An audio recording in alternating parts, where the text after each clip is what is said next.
नमस्कार, आप देख रहे हैं रिपब्लिक भारत। मैं हूं आपके साथ सृष्टि पांडे। नमस्कार, मैं हूं आपके साथ सलोनी श्रीवास्तव मेरा। और बात आज तर्कश में कौन सी बड़ी खबरों की करेंगे, बताएंगे सृष्टि। बिल्कुल, शुरुआत इस वक्त की बड़ी खबर के साथ कर रहे हैं। ऑपरेशन सिंदूर से आतंकवादियों को कड़ा संदेश दिया गया है, कहीं भी आतंकवादी छिपे हों उन्हें ढूंढ कर लाया जाए। भारतीय सेना पाकिस्तान में घुसकर मारेगी, ये क्लियर कर दिया गया है। आज रात सीज फायर तोड़ा तो बेहद सख्त एक्शन होगा।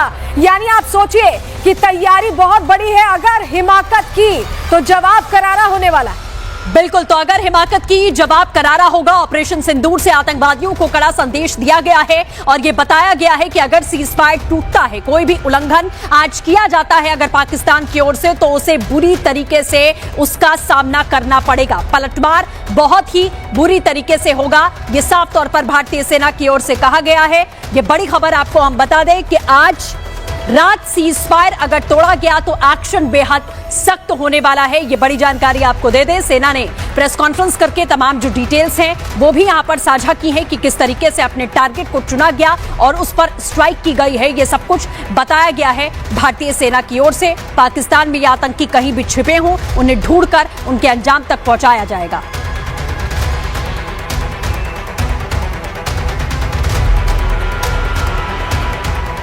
तो ऑपरेशन सिंदूर की विजय गाथा आपको बताते हैं। जो टारगेट चुना गया उस पर सटीक तरीके से स्ट्राइक हुई। सेना ने कहा, हमने वहां हमला किया जहां उन्हें सबसे ज्यादा दर्द हुआ। Airbase, command system, military airbase पर हमला किया गया। लाहौर और गुजरावाला के सर्वेलेंस रडार ठिकाने तबाह किए गए। भोलाली एयरफील्ड का हैंगर नेस्तनाबूद हुआ।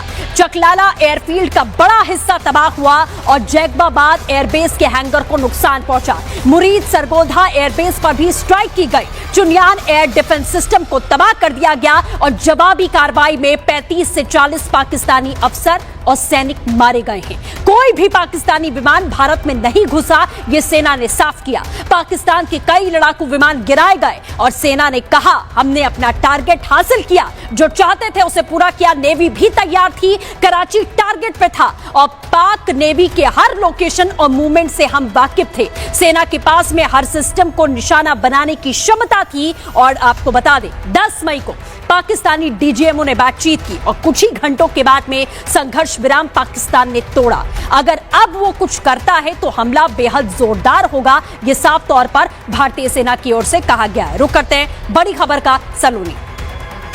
और इस बड़ी जानकारी आपको दे, भारतीय नौसेना की आक्रामकता के बाद पाकिस्तान ने घुसने टेक दिए। बताया जा रहा है कि जिस तरह से कराची की घेरेबंदी की गई, उसके बाद पाकिस्तान को मजबूर होना पड़ा, उसके लिए मुश्किल खड़ी हो गई। ये बड़ी जानकारी आपको दे रहे हैं। घेरेबंदी से रक्षात्मक मुद्रा में आ गई थी पाकिस्तानी नेवी और पूरे पाकिस्तान के जो हुक्मरान हैं, मुनीर से लेकर शाहबाज से लेकर सभी को यह समझ नहीं आ रहा था कि भारत की इस घेरेबंदी के आगे अब बचे कैसे, करे क्या। इस वाली स्थिति में आ गए थे।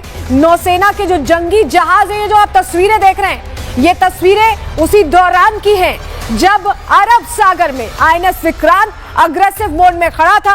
और सृष्टि, ये तस्वीरें ये बताती हैं कि कैसे हमारी तैयारी के आगे पाकिस्तान बेबस होता दिखाई दिया। बिल्कुल सलोनी, जैसा आपने कहा कि नेवी ने ये वीडियो यहां जारी किया और ये बताया, ये तैयारी अपनी बताई कि कराची कैसे लॉक पर था, टारगेट पर था और सीधे तौर पर अगर कोई भी हिमाकत पाकिस्तान की ओर से की जाएगी तो भारत क्या कर सकता है वो पाकिस्तान सोच भी नहीं सकता, लेकिन उसकी बानगी यहां दिखाई गई है। तो भारत की तीनों सेनाओं ने यह बताया कि कैसे ऑपरेशन सिंदूर के जरिए भारत ने जो टारगेट सेट किया उसे सटीक निशाना साध कर पूरा किया और अपने पराक्रम के सबूत पूरी दुनिया को आज दिखाए।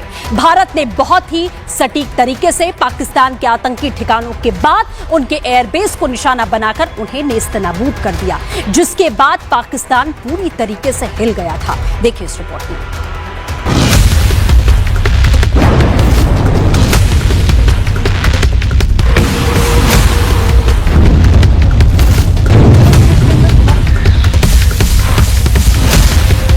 ऑपरेशन सिंदूर ने पाकिस्तान में आतंकियों के हेडक्वार्टर और ट्रेनिंग कैंप पर कितने बारूद बिछा दिए, जो मुनीर की कल्पना से भी ज्यादा घातक थे। हमले के बाद पाकिस्तान को सोचने समझने में भी 1 घंटे का वक्त लग गया।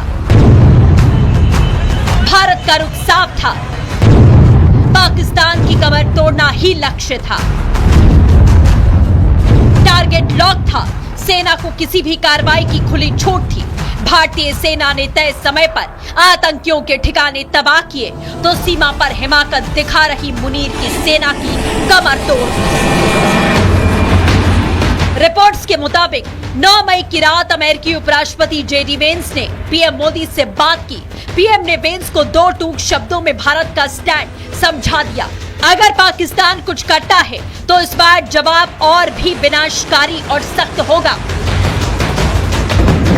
9 मई की रात ही पाकिस्तान सीमा पार से ड्रोन और पुष्प मिसाइलें दागकर भारत को आग दिखाने की कोशिश करने लगा, जिसके बाद जवाबी कार्रवाई में 10 मई को भारत की ब्रह्मोस मिसाइल ने पाकिस्तान के 11 एयरबेस उड़ा कर रख दिए, जिसमें नूर खान, पीओके में स्कार्दू, रफीकी, मुरीर, सुक्कूर, सियालकोट, चुनियान, शाहबाज, सरगोधा, बसरूर और भोलारी। एयरबेस तबाह होता देखकर शाहबाज सीज फायर की बात करने लगे। पाकिस्तान डीजीएमओ ने भारत से सीज फायर की अपील की। हालांकि अमेरिकी राष्ट्रपति डोनाल्ड ट्रंप दावा ठोकने लगे कि दोनों देशों के बीच मध्यस्थता उन्होंने कराई, लेकिन भारत ने इस दावे को सिरे से खारिज कर दिया। भारत ने साफ कर दिया कि पाकिस्तान ने फोन पर भारत से सीज फायर के लिए पाकिस्तान गिड़गिड़ाया था। सूत्रों के हवाले से भारत पाक के एनएसए और विदेश मंत्रियों के बीच कोई बातचीत नहीं हुई, केवल डीजीएमओ स्तर की बातचीत। भारत ने पाकिस्तान को अच्छे से समझा दिया, पहले की तरह से बातचीत नहीं होगी। कश्मीर पर भारत का स्टैंड क्लियर होगा, पीओके की वापसी पर ही बात होगी। पाकिस्तान आतंक पर बात करेगा तो बातचीत होगी। भारत को किसी भी मध्यस्थता की जरूरत नहीं है। पीएम मोदी ने साफ कहा था, ऑपरेशन सिंदूर अभी खत्म नहीं हुआ। अगर वहां से गोली चलेगी तो यहां से गोला चलेगा। पाकिस्तान ने भारत के खौफ का ये बस ट्रेलर देखा था, पिक्चर अभी बाकी है। Bureau report, Republic Bharat. लेकिन भारत ने अपना रुख साफ कर दिया है और क्या सख्त संदेश दिया है भारत ने, आप समझ लीजिए। वहां से अगर गोली चलेगी तो यहां से यानी भारत से जवाब पुख्ता होगा और गोला चलेगा। पाकिस्तान अगर हमला करने का सोचता है तो यहां से कड़ा जवाब दिया जाएगा। भारत का जवाबी एक्शन होगा और विनाशकारी वो एक्शन होगा। भारत ने अपनी शर्तों पर सीज फायर किया है, ये हमने साफ कर दिया। पीओके पर भारत का स्टैंड बिल्कुल क्लियर है और इस मसले पर किसी तीसरे का दखल मंजूर नहीं है। ये मैसेज सीधे अमेरिका गया है। सिर्फ पीओके पर पाकिस्तान से बातचीत होगी और पाकिस्तान को पीओके वापस ही करना होगा। हम इसमें कोई इसको लेकर कोई कहीं भी छूट नहीं देना चाहते और पहले आतंकियों को ये सौंपे और उसके बाद ही पाकिस्तान से बातचीत होगी। भारत ने बिल्कुल रुख साफ कर दिया है। लेकिन इस बीच एक और खबर से जुड़ी जानकारी सृष्टि आपको दे रही है। बिल्कुल, तो भारत ने अपना रुख बता दिया है, लेकिन भारत की मिसाइल पाकिस्तान के रावलपिंडी तक पहुंची तो पाकिस्तान के हाथ पांव फूल गए। अभी तो भारत ने एक कार पाकिस्तान के 11 एयरबेस तबाह किए, लेकिन अगला निशाना पाकिस्तान का न्यूक्लियर कमांड सेंटर था।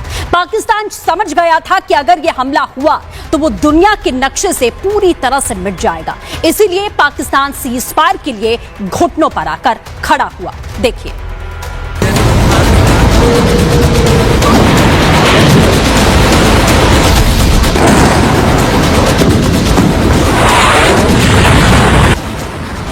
रावलपिंडी में पाकिस्तान सेना का हेडक्वार्टर है, जहां से कंट्रोल होती है पाकिस्तान की सरकार। भारत ने ऑपरेशन सिंदूर में उसी रावलपिंडी पर सबसे तेज और भयानक हमले किए। रावलपिंडी में नूर खान एयरबेस है, जहां पाकिस्तान की वायुसेना अपने फाइटर जेट्स में ईंधन भरती है, विमानों की मरम्मत होती है। यहां से पाकिस्तान के वीवीआईपी नेता विदेशी दौरे के लिए रवाना होते हैं। भारत ने इसी एयरबेस पर भयानक हमला किया। चकाला स्थित नूर खान एयरबेस पूरी तरीके से तबाह हो गया। भारत के हमले ने पाकिस्तान की सेना और सरकार में घबराहट पैदा की। पाकिस्तान के लिए चेतावनी थी। नूर खान एयरबेस पर हमले से पाकिस्तान को डर सताने लगा कि भारत का अगला निशाना परमाणु कमांड सेंटर हो सकता है, जो कि इस्लामाबाद से सिर्फ 10 किलोमीटर की दूरी पर है।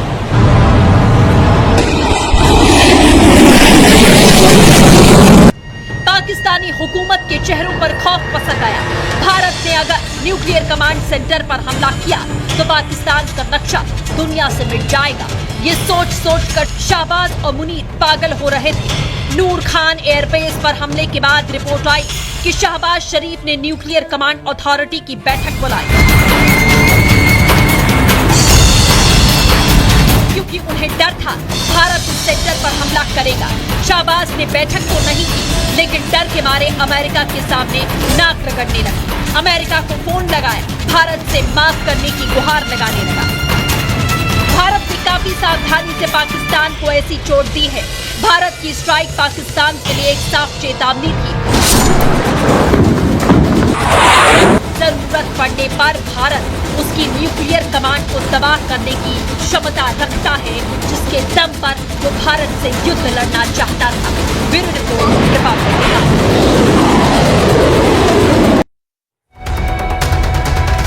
तो आप समझ रहे हैं कि भारत अपना रुख साफ कर चुका है और अब बात भारत के ऐसे हथियार की जिसने पाकिस्तान के परास्त होने पर से मजबूर कर दिया है। भारत ने पहली बार ब्रह्मोस मिसाइल का इस्तेमाल किया, जिसने न केवल पाकिस्तान के एयर डिफेंस को चकमा दे दिया, बल्कि सटीक निशाने के साथ पाकिस्तानी एयरबेस को खंड खंड कर दिया, उसे खंडहर बना दिया। और पाकिस्तान के लिए ब्रह्मोस का यह हमला सबसे ज्यादा घातक साबित हुआ। कैसे, रिपोर्ट के जरिए बता रहे हैं।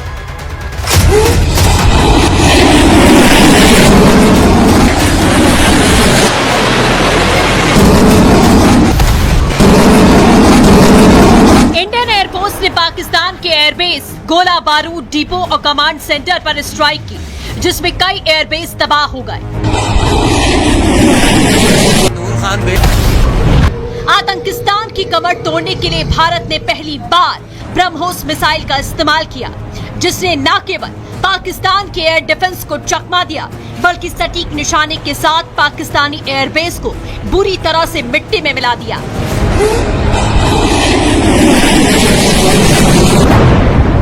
भारत ने ब्रह्मोस में पूरे पाकिस्तान को नक्शे से मिटाने की ताकत है। ब्रह्मोस ने पाकिस्तान में घुसकर ऐसी तबाही मचाई कि शाहबाज शरीफ और मुल्ला मुनीर की फौज पस्त पड़ गई। दुनिया भर के देशों से जान की भीख मांगने लगी। हिंदुस्तान की आन बान और शान ब्रह्मोस मिसाइल ने कैसे पाकिस्तान में कहर बरपाया, ये भी जान लीजिए। 9-10 मई की रात को भारत ने ब्रह्मोस सुपरसोनिक क्रूज मिसाइल से पाकिस्तान पर हमला किया था। दावा किया जा रहा है कि ब्रह्मोस मिसाइल से पाकिस्तान के चकलाला, जैकोबाबाद और भोलारी एयरबेस पर हमले किए।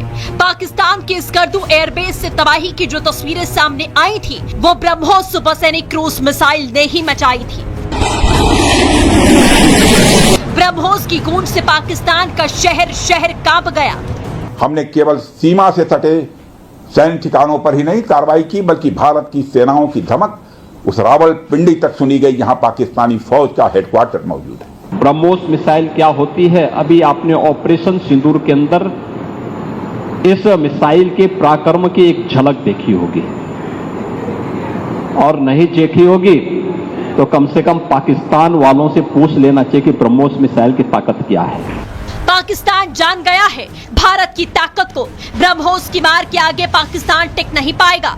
वहीं ब्रह्मोस अब और ताकतवर होने वाली है। अभी ब्रह्मोस की रेंज 490 किलोमीटर की है।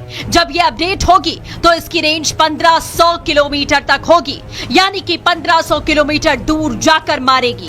अभी ब्रह्मोस की रफ्तार 2500 किलोमीटर प्रति घंटा है। इसका अपडेटेड वर्जन आ जाएगा तो ब्रह्मोस की रफ्तार 4321 किलोमीटर प्रति घंटे की होगी।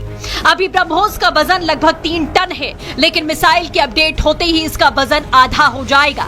अभी ब्रह्मोस मिसाइल की लंबाई 9 मीटर है, लेकिन इसकी लंबाई घटाकर 6 मीटर की जाएगी। पाकिस्तान खैर मनाए, नक्शे से नहीं मिटा, क्योंकि भारत ने ठान लिया है पाकिस्तान एक छोटी गलती और करके दिखाए, उसके बाद समंदर, जमीन और हवा तीनों जगहों से पाकिस्तान की बर्बादी की पिक्चर अब पूरी दुनिया देखेगी। Bureau report, Republic Bharat.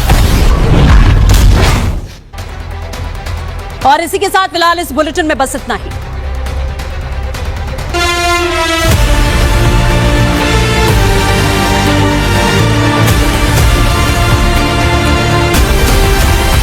Where the software engineer meets the gifted content writer, meets the cool UI UX designer, meets the talented photographer to create the big dream. The world comes together at Sharda University. So where are you? अब आया असली स्वाद। अब आया स्वाद। जब स्वाद के पड़े हो लाले तो MDH का चंकी चाट मसाला डालें। MDH का चंकी चाट मसाला। MDH। विमल में गुलिस्तां के ये कुछ लजीज फरिश्ते जब साथ घुले तो जी लग जाए और दिल कहे कि स्वाद की जुबान में खुद को ऐसे डुबाऊं कि निकल ना पाऊं। विमल की जुबान कुछ है ही ऐसी, मानते हैं? विमल, बोलो जुबान कैसी है, बल्कि यह अपने आप में एक मैसेज है।